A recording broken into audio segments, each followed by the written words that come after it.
जदीप president all Odisha silk federation आउ माँ माटी माली सुरक्षा मंच तरफ आज विश्व आदिवासी दिवस ये पालन कर समस्ते अति कम गोटे 5-6 हजार लोकंर उपस्थिति समस्त दलित और आदिवासी आज शपथ नहीं जे ये माँ माली माटी पर्वतमाला थिबा दृष्टि आमे सुस्थ जीवन यापन करुचु दुई क्रप चाष कर सुस्थ जीवन यापन करुचु आमे विकास ना रे ए विनाश करवा सरकार नीति को विरोध करुचु आज समस्ते शपथ नहीं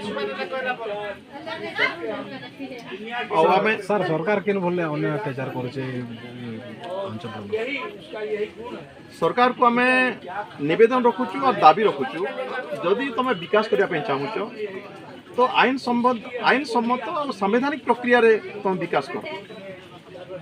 कौनसी आदिवासी अधूषित अंचल रे कौनसी कार्यक्रम करिवार थिले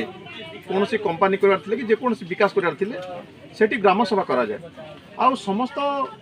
आदिवासी मनकर जदि सहमति रहे तापर से कार्य करा जाए किंतु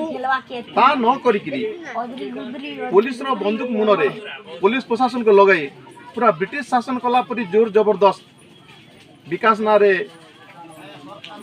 दमन लीला करवा यह केवल ग्रहण योग्य नहीं।